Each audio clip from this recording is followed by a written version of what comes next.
Il est venu avec un message. C'est Sandra qui a envoyé, de Brasilia, un texte de Cora Coralina, que je voudrais rester pour nous aujourd'hui, pour nous aider à refléter les questions que nous avons ici sur le programme. Et on a un journaliste, Cora Coralina, qui est un grand poète de Guayas, qui lui a demandé comme ça, « Cora Coralina, qu'est-ce qui vit bien ?» Elle a dit, « N'aie pas peur des années et je ne pense pas à la vieillesse. » Et je vous le dis, ne pense pas aussi. Ne dis pas que je vieillis. Je vieillis. Je ne dis pas ça. Je ne dis pas que je suis vieux et je ne dis pas que j'écoute peu. Bien sûr, quand j'ai besoin d'aide, je dis ce dont j'ai besoin.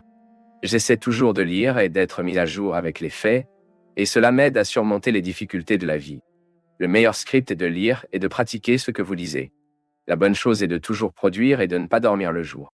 Eh bien, je ne peux pas dire ça hier parce que j'ai dormi tout l'après-midi, non? Parce que je suis arrivé une nuit blanche et que j'ai dû dormir. J'ai contredit la Koalin hier. Ne vous dites pas non plus que vous êtes oublié, car vous obtenez encore plus. Vous devez faire très attention à ce que vous prononcez sur vous-même. Prudent, je suis très oublié. Arrête, car commencez à penser positif. Ne vous mettez pas autant de défauts, car vous finissez par affronter ces défauts. Je ne dis jamais que je suis malade. Je dis toujours... Je ne dis jamais que je suis fatigué. L'un de mots négatif. Plus vous dites que vous êtes fatigué et oublié, plus vous obtenez que vous avez oublié et fatigué. Écoutez-vous, Nana? Écoutez-moi bien que maintenant je vais vous dire, dame.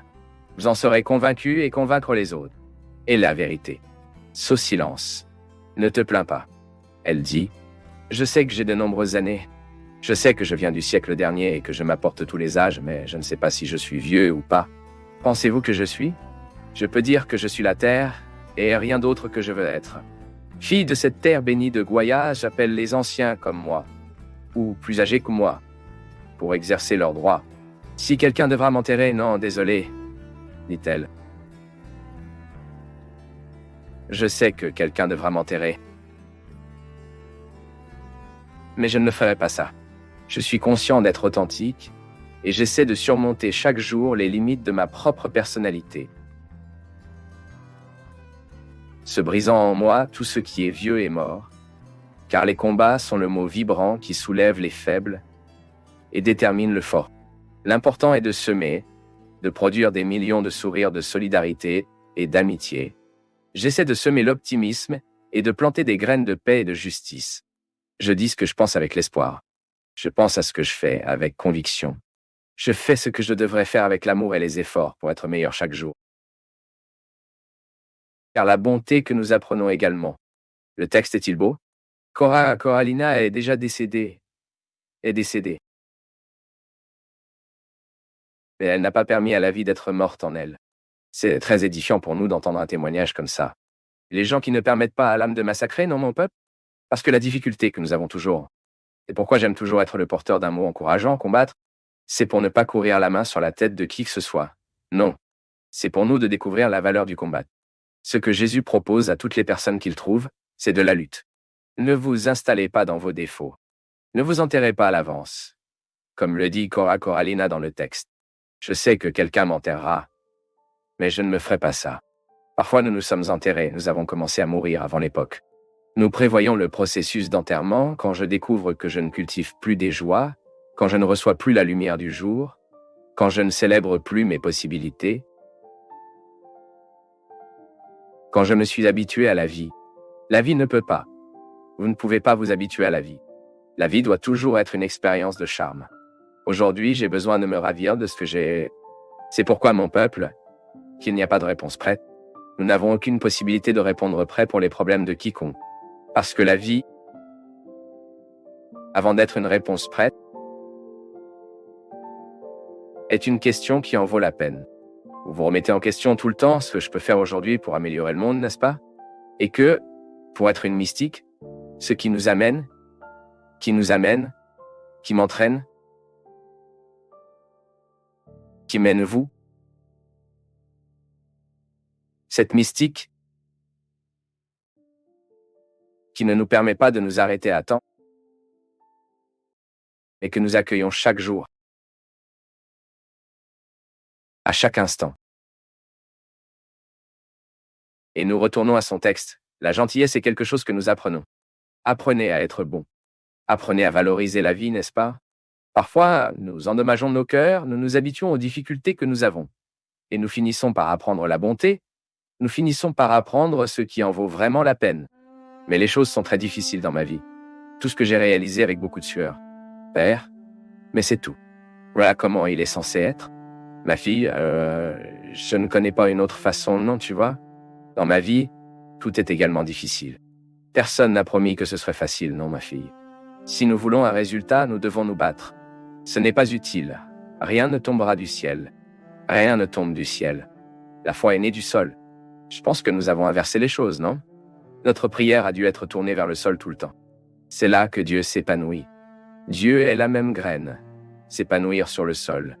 Cette métaphore que Dieu est dans le ciel, c'est beau. Mais c'est là, en marchant à cet étage, que la vie se produit.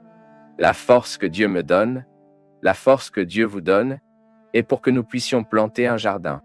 Personne n'a promis que notre vie serait un jardin de fleurs, mais Dieu a promis la force pour nous de planter. Je suis ici, Dieu merci, plein de santé. Avez-vous mes efforts dans cette histoire? Il l'a. Mais moi, c'est le don de Dieu en moi. Je fais ma force. Vous voulez passer l'examen d'entrée? Études. N'ayez pas ce rêve, ô Père. Priez-moi. Je ne prierai pas, non. Si vous n'étudiez pas, ma prière n'est pas bonne pour le moment. Si vous n'étudiez pas, vous n'êtes pas utile assis, agenouillé avant le plus saint avec le livre sur votre tête, ô Seigneur. M'aide à passer l'examen d'entrée. Faites d'abord votre tâche. Vous avez le droit d'attendre le cadeau. Nous n'avons le droit d'attendre l'impossible après que nous ayons fait tout ce que nous pouvons. Si vous faites trop attention à ce qui est difficile, alors tout est encore plus difficile. Les gars, la vie sera toujours déterminée à partir de ce que nous faisons attention. Si vous avez un problème avant vous, vous avez deux possibilités. Ou que vous voyez le problème, ou vous voyez déjà la solution. Il y a des gens qui ne voient que le problème, alors vous pouvez à peine trouver la solution, car cela corrige les yeux sur le problème et il n'y a pas Dieu pour trouver la solution. Et puis cela dépend de la façon dont nous interprétons la vie.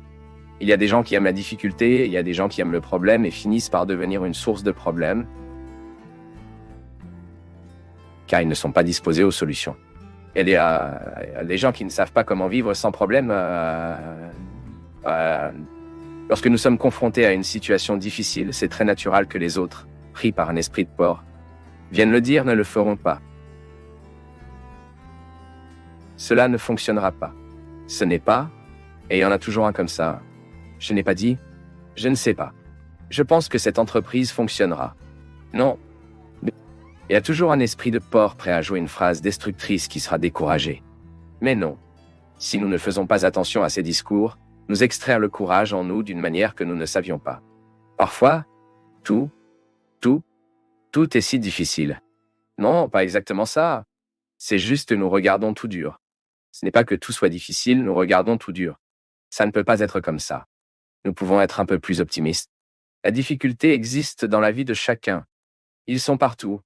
Maintenant, la façon dont nous sommes confrontés à ces difficultés est que cela fera une différence. Ah, il y a 5000 personnes pour 5 postes vacants. Ne t'inquiète pas, tu vois. 90% de ces 5000 qui essaient cet endroit n'ont pas étudié la façon dont vous avez étudié. Si vous vous préparez vraiment aux choses, vous éliminez déjà la plupart des concurrents. Car la plupart sont plus ou moins. La plupart vivent plus ou moins. La plupart font plus ou moins. Il y a peu de gens qui prennent vraiment la vie de manière responsable comme il en a besoin. Il y a peu de jeunes qui, dans la phase 16-17 ans, prennent le collège sérieusement. Il y a peu d'étudiants qui fréquentent actuellement l'université avec la discipline dont la profession aura besoin un jour. Et je dis toujours, je veux être un bon professionnel. Étudiez bien ce que vous étudiez. Parce que vous n'avez pas le droit d'être plus ou moins, vous n'avez pas. Personne n'en est sorti. Vous, dans votre région, vous devez aller après votre qualité. Vous qui êtes médecin, vous qui êtes un dentiste, vous savez combien vous devez vous perfectionner pour rester debout dans le monde d'aujourd'hui. Aujourd'hui, nous sommes en temps de compétences, et ce n'est pas un problème.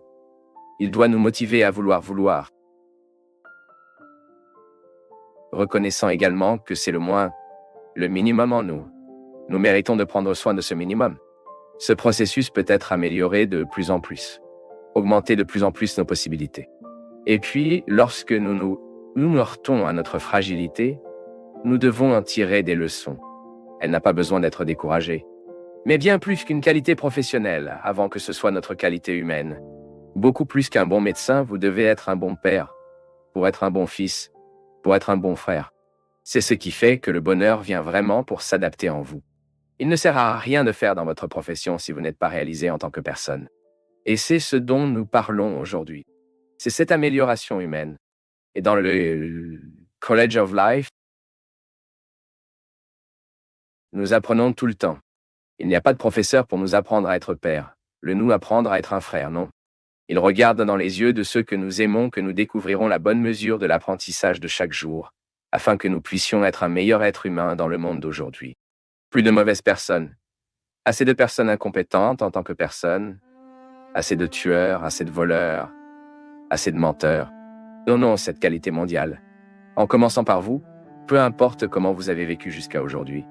La parole de Dieu pour nous est toujours optimiste. Dieu continue de voir des valeurs en vous. Dieu continue de croire que votre cœur peut être meilleur. Dieu continue de croire que, dans ce cœur souvent marqué par des échecs, il y a une victoire que vous pouvez arriver. N'abandonnez pas.